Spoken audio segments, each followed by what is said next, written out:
ఒకటి రెండు కాదు. ఇప్పుడు నేను చెప్పిన కేవలం మీకు చెప్పిన 4 ఎగ్జాంపుల్స్. ఈ రకంగా ఇంత పెద్ద ఎత్తున మా దృష్టికి వచ్చినాయే దగ్గర 2000 ఓట్లు. ఏవి డబల్ ఓట్లు దొంగ ఓట్లు. ఇగో 2000 ఓట్లు.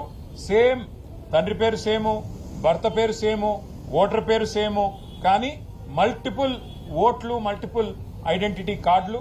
వాటితో ఒక ఫ్రాడ్ కు కాంగ్రెస్ పార్టీ తెరలేపింది. ఇది కింది స్థాయి అధికారులతో కుమ్మక్కై అక్కడ ఉండే స్థానిక కాంగ్రెస్ నాయకత్వం చేసిన కుట్రగా మేము భావిస్తున్నాం. అందుకే న్యాయం కోసం ఇవాళ ఎలక్షన్ కమిషన్ కి సంబంధించిన సీఈఓ గారిని కలవడానికి వచ్చినాం.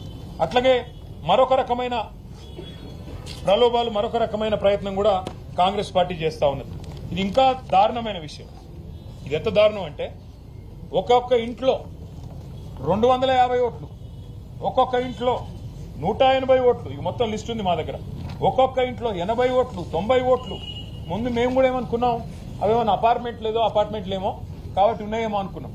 కానీ మా వాళ్ళు అక్కడ పోయినారు. పోయి చూస్తే ఇక్కడ మొత్తం లిస్ట్ ఇది మీకు ముందు పెడతాను. మొత్తం కూడితే దగ్గర 14-15 వేల ఓట్లు. 14-15 వేల ఓట్లు. ఈ రకంగా మరి ఒక ఇంట్లో 50, ఒక ఇంట్లో 90, ఒక ఇంట్లో 250 ఓట్ల చొప్పున అడ్రస్ తో సహా ఈ లిస్టు మొత్తం వారికి ఇచ్చాము. 14-15 వేల ఓట్లు ఈ రకంగా కొల్లగొట్టే ప్రయత్నం కాంగ్రెస్ చేస్తా ఉన్నది. ఇందులో కూడా విచిత్రం ఏంటంటే రకరకాలుగా చేసినారు. ఇది కూడా చాలా తెలివిగా రకరకాలుగా చేసినారు. మేము ఫిజికల్ వెరిఫికేషన్ కోసం పోయినాం. కొన్ని అడ్రస్లు తీసుకొని బూత్ల వారీగా, క్లస్టర్ల వారీగా మేము నిజంగా ఓట్లు ఉన్నాయా లేవా, ఉంటే వీళ్ళు ఏమైనా దొంగ ఓట్లు చేసినారా, ఏం చేయబోతున్నారు తెలుసుకోవడానికి ఫిజికల్ గా ఆ ఇంటికి పోయి మరీ చెక్ చేసినాం. చెక్ చేస్తే బూత్ నంబర్ 125. ఇది చాలా విచిత్రమైన ఒక అనుభవం మాకు. ఒక ఇంట్లో 23-24 ఓట్లున్నాయి. అయితే ఆ ఇంటి యజమాని గారి పేరు నారాయణ గారు. ఆ నారాయణ గారిని పోయి మా వాళ్ళు కలిసినారు. నారాయణ గారు, మరి మీ ఇంట్లో 23 ఓట్లున్నాయి, దయచేసి మా పార్టీకి వేయండి, మాకు మద్దతు చెప్పండి, కేసీఆర్ గారిని గెలిపించండి అని మేము పోయినాం.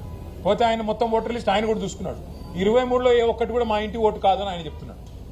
అందులో మీరు మొత్తం పేర్లతో సహా నేను ఇస్తాను మీకు, సీఈఓ గారికి కూడా ఇచ్చాను. మొత్తం హిందూ ఓట్లున్నాయి, ముస్లిం ఓట్లున్నాయి, అన్ని ఉన్నాయి, రకరకాల పేర్లు ఉన్నాయి. ఆయన మొత్తం చూసి ఆశ్చర్యపోతున్నాడు. ఆయన వీళ్ళెవ్వరూ నాకు తెలియదు, ఈ ఓట్లు ఎక్కడికి వెళ్ళి వచ్చినాయో నాకు తెలియదు, నాకు సంబంధమే లేదు. కొన్ని కిరాయి వాళ్ళు అనుకుంటే నేను జీవితంలో ఎన్నడూ ఏ ముస్లిం ఫ్యామిలీ కూడా నేను కిరాయికి ఇవ్వలేదు, కాబట్టి ఇవి ఎక్కడి నుంచి వచ్చినాయో నాకు తెలియదు, ఖచ్చితంగా దొంగ ఓట్లు అని చెప్పి ఆ నారాయణ గారు కూడా ధృవీకరించి మా వాళ్ళకి చెప్పారు. దాంతో పాటు మేము ఇంకా కొన్ని ఫీల్డ్ వెరిఫికేషన్ కూడా చేసినాం. ఒక ఇంట్లో 47 ఓట్లుంటే ఆ ఇంటికి కూడా పోయినాం. ఇది ఇంటి నెంబరు 8-3-2-218/B/118. ఈ ఇంటికి పోయినాం. పోయి చెక్ చేసినాం. చెక్ చేస్తే ఇక్కడ మొత్తం దొంగ ఓట్లే. దొంగ ఓట్లని ఎట్లా అంటున్నా అంటే అది కూడా మళ్ళీ చెక్ చేసినాం. ఈ వీళ్ళు ఎక్కడి నుంచి వచ్చినారు దొంగ ఓట్లని చెక్ చేస్తే ఇట్లా ఉన్నది కథ. వీళ్ళందరికీ ఓట్లు ఇంకొకటి ఉన్నాయి. ఒక ఆయన పేరు వెంకటేష్ బిక్కిన, వాళ్ళ ఫాదర్ పేరు సూర్యభాస్కర్ రావు బిక్కిన. ఆయన ఖైరతాబాద్ లో ఓటున్నది. ఇప్పుడు 2వ ఓటు రాయించిండ్రు కాంగ్రెస్ వాళ్ళు. ఎక్కడ రాయించిండ్రు? జూబ్లీ హిల్స్ లో. అన్ని కూడా ఒకటే రోజు సెప్టెంబర్ 2 తారీఖు నాడు అదే వెంకటేష్ బిక్కిన గారికి 2వ ఓటు రాయించినారు. అట్లాగే ఎస్ రమేష్, వాళ్ళ ఫాదర్ పేరు బాబు, వారికి గద్వాలలో ఓటున్నది. వారికి మళ్ళా 2వ ఓటు సెప్టెంబర్ 2 నాడు ఇక్కడ హైదరాబాద్ లో జూబ్లీ హిల్స్ నియోజకవర్గంలో అక్కడ రాయించారు. అట్లాగే మిరియాల సత్తయ్య, అశోక్ మిరియాల గారు, వాళ్ళ ఫాదర్ పేరు సత్తయ్య మిరియాల, వారికి ఓటు నల్లగొండలో దేవరకొండలో ఉన్నది. వారిని ఇవి 2 ఓట్లున్నాయి. ఇప్పుడు నల్లగొండలో ఓటున్నది, ఇప్పుడు ఇక్కడ కూడా ఓటున్నది. మనం అక్కడ డిలీట్ చేసుకుని ఇక్కడ యాడ్ చేసుకున్నారంటే కాదు. దేవరకొండ ఓటుంది, గద్వాల ఓటుంది, కొత్తగా అశోక్ మిరియాల గారికి జూబ్లీ హిల్స్ లో కూడా ఓటు సెప్టెంబర్ 2 నాడు రాసుకున్నారు. ప్రశాంత్ లింగంపల్లి, వీరికి పెద్దపల్లి పార్లమెంట్ లోని మంచిర్యాల కాన్స్టిట్యున్సీలో మొన్నటిదాకా ఓటుంది, ఇప్పుడు అక్కడ ఓటుంది. మళ్ళీ ఇక్కడ లేటెస్ట్ అప్డేషన్ 2 సెప్టెంబర్ నాడు ఇక్కడ జూబ్లీ హిల్స్ నియోజకవర్గంలో కూడా వారికి ఓటు రాయించుకున్నారు. ఇది ఇంకొక ఎగ్జాంపుల్. షేక్ రసూల్, వారు ఉప్పల్ అసెంబ్లీ నియోజకవర్గంలో మల్కాజ్గిరి పార్లమెంట్ లో వారికి ఓటు ఉంది. ఇప్పుడు కొత్తగా జూబ్లీ హిల్స్ లో కూడా ఓటు రాయించారు. షేక్ నయీబ్ రసూల్ అని చెప్పి వారికి మిడిల్ నేమ్ యాడ్ చేసి ఇక్కడ కూడా ఒక ఓటు రాయించినారు. అట్లాగే వెంకటేష్ కోట. వీళ్ళు చదువుతూ పోతే కొన్ని వేల ఎగ్జాంపుల్స్ ఉన్నాయి. ఇవన్నీ కూడా కేవలం మేము ఫీల్డ్ లో తిరిగి, మా పార్టీ నాయకులు ఫీల్డ్ లో తిరిగి వెరిఫై చేస్తే ఇన్ని ఎగ్జాంపుల్స్ మాకు దొరికినాయి.